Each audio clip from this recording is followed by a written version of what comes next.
ರೆಂಬೆ ಕೊಂಬಿಯ ಮೇಲೆ ಗೂಡು ಕಟ್ಟಿದವರೆಕೆ ಬಲಿತ ಹಾಕಿ ಆ ಗೂಡಿನಾಗ ಮಲಗ್ಯವ ಮರಿ ಹಾಕಿ.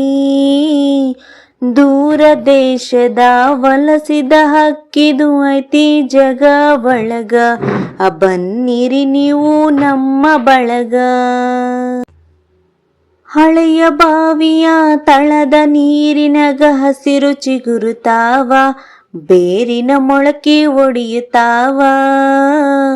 ಭೂತ ಪ್ರೇತ ಅರಜೋತ ಬಾವಲಿ ಮ್ಯಾಲ ತೂಗುತ್ತಾವ, ಮರದಾಗ ಕರಗ ಕುಣಿಯುತ್ತಾವ. ಮರದ ಎಲೆ ನೆರಳು ಮನೆಯ ಗ್ವಾಡಿ ಮೇಲ ಆಡತ್ತಾವ ಆಟ, ಮೂಡ್ಯವ ತೊಗಲ ಗೊಂಬಿಯಾಟ. ಕರುಳ ಬಳ್ಳಿಯ ಕತೆಯ ಹೇಳುತ್ತಾವ, ನೋಡಿ ಶಾಂತ ಚಿತ್ತ ನಾವು ನೀವು ಅದರ ಭಾಗ ಮಾತ್ರ.